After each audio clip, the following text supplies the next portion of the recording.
विधानसभेमध्ये कोणत्याच पक्षाला बहुमत मिळालं नाही। भारतीय जनता पार्टी आणि शिवसेना हे दोघं जण युतीमध्ये लढले। काँग्रेस राष्ट्रवादी हे युतीमध्ये लढले। तेव्हाही सध्या बाळासाहेब आंबेडकरांनी भारतीय राष्ट्रीय काँग्रेसचे प्रमुख पदाधिकारी यांची मीटिंग घेतली।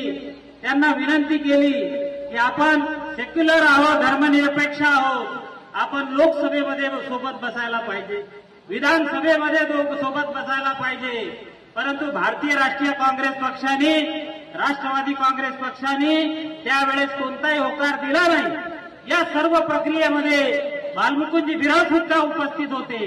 त्याच्यानंतर पुन्हा 2024च्या निवडणुकीसाठी श्रद्धेय साहेबांनी भारतीय राष्ट्रीय काँग्रेस पक्षाचे मल्लिकार्जुन खरगे यांना पत्र पाठवलं, ईमेल केला, विशिष्ट एक मंडळ तिथं पाठवलं, तरी भारतीय राष्ट्रीय काँग्रेस पक्ष हा जाणीवपूर्वक वंचित बहुजन आघाडीसोबत युती करत नाही। हा विषय प्रत्येक कार्यकर्त्यांनी मतदारांना सांगितलं पाहिजे, कारण भारतीय राष्ट्रीय काँग्रेस पक्षालाच वाटत नाही की धर्मनिरपेक्ष लोक जे आहेत ते एका जागी आले पाहिजे। महत्वाचा मुद्दा लक्षात घ्या, 2014 मध्ये भारतीय जनता पार्टीची सरकार आली तेव्हा जो सोयाबीनला भाव होता तो भाव 2023 मध्ये आहे। कापसाला जो भाव होता तो भाव आज रोजी सुद्धा आहे। शेतकऱ्यांना क्षेत्रज्ञ नाही, मालाला भाव नाही, परिस्थिती वाईट आहे। युवकांना हाताला कामगार नाही, काम नाही, युवकांना नोकऱ्या नाही आणि तरुण युवक हे मोबाईल खेळत बसलेले आहेत, अशी असणारी परिस्थिती। वंचितांची सरकार असली पाहिजे, आपली सरकार असली पाहिजे, आपला प्रतिनिधी तिथं गेला पाहिजे, ओबीसीचा प्रतिनिधी तिथं गेला पाहिजे, एससी एसटी एनटी व्हीजेएनटीचा प्रतिनिधी गेला पाहिजे। ही बाब नानासाहेब पवारांनी ओळखली। ज्यांना अशोक पवार म्हटलं जाते त्यांना नानासाहेब म्हटलं जाते। ते मला बोलले, आमचे वकील साहेब देशमुख साहेबांना बोलले, तारीख घेतली, प्रवेश घेतला, नानासाहेब देर आहे दुरुस्त आहे, तुम्ही आज आमच्या वंचित बहुजन आघाडीमध्ये राष्ट्रीय नेते यांच्या समक्ष तुम्ही प्रवेश घेतला। कारण नानासाहेबांचं कार्य मी पाहिलं। मी जेव्हा 1995ला वकिलीला सुरुवात केली, 98ला, तर माझे पहिले मार्गदर्शक बाळासाहेब जे असतील तर ते नानासाहेब पवार।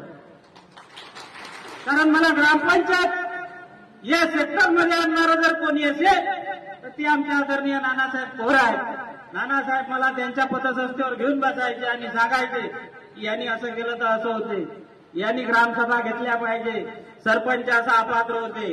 म्हटलं नानासाहेब, मी देशमुख साहेबासारखी क्रिमिनलची प्रॅक्टिस करत आहे, मी तिकडे सुखी आहे, खावटीच्या केसेस आहेत, 498च्या केसेस आहेत, कसं कसं भागत आहे। नानासाहेब नाही म्हणत, तुम्हाला स्पेशालिस्ट पाहिजे। म्हटलं स्पेशालिस्ट पाहिजे, इकडे स्पेशालिस्ट? हो म्हणे, डॉक्टर जसे स्पेशालिस्ट असतात, हड्डी तज्ञ, दाताचा तज्ञ, अमुक तज्ञ, तसा तुम्हाला ग्रामपंचायतचा स्पेशालिस्ट केल्याशिवाय राहतात। म्हटलं ठीक आहे ना।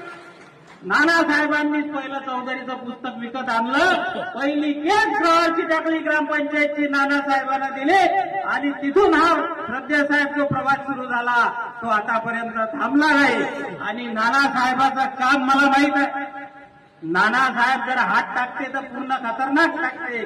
संचालक, सरपंच, उपसरपंच बारशी टाकली, वंचित बहुजन आघाडी मय करून टाकली। धन्यवाद नाना। हा आपला प्रश्न आहे, युवकांचा प्रश्न आहे, शेतकऱ्यांचा प्रश्न आहे, काबाड कष्ट वर्गाचा प्रश्न आहे, जातीचा राजकारणाचा प्रश्न आहे। आपला प्रतिनिधी जेपर्यंत लोकसभेमध्ये जात नाही, विधानसभेमध्ये जात नाही, तेपर्यंत आपले प्रश्न तिथं मांडले जात नाही। तुम्हाला कितीतरी वेळा वाटतं की आपल्या खासदारांना कापूसबद्दल बोललं पाहिजे, आपल्या खासदारांना सोयाबीन बद्दल बोललं पाहिजे, तुरीबद्दल बोललं पाहिजे। 14 लाख टन तूर जी आहे ती आता भारतामध्ये येऊन राहिली अशी असणारी परिस्थिती आहे। कांदे सुद्धा आयात केले, याने ज्याचा भाव वाढते ते सर्व आयात करतात। म्हणून माझी विनंती आहे की आपला बोलणारा माणूस तिथं पाठवा। हे जे इतर पक्ष जे पाठवत आहे, हे तिथं पाठवत आहे, हे त्यांच्याच पक्षाचं बोलतात। म्हणून माझी विनंती आहे की याच्यानंतर आपला आवाज बुलंद करणारा व्यक्ती हा लोकसभेमध्ये गेला पाहिजे, विधानसभेमध्ये गेला पाहिजे। आजचा जो बार्शी टाकळीचा जो कार्यक्रम झाला, ज्याच्यामध्ये गोपाल चव्हाण साहेबांनी, रिटायर माणूस आहे, अधिकारी माणूस आहे, पीआय म्हणून रिटायर झालेले आहे, रक्त खवळलं, उमरदरी ग्रामपंचायतचे सरपंच झाले, त्याच्यानंतर त्यांना इतर पक्षाचे लोक भेटले, पण गोपाळ चव्हाण म्हणत नाही, मला विचार सत्य साहेबांचे आवडतात. वंचित बहुजन आघाडीत आज त्यांनी प्रवेश केला. अशी चांगली लोक आपल्यासोबत जुळत आहेत, यांचं स्वागत करूया. आणि फक्त माझं एकच म्हणणं आहे, 2024 मध्ये सध्या बाळासाहेबांना आपण लोकसभेत पाठवणार, होय असा आवाज झाला पाहिजे. माझं भाषण संपलं एवढं म्हटलं.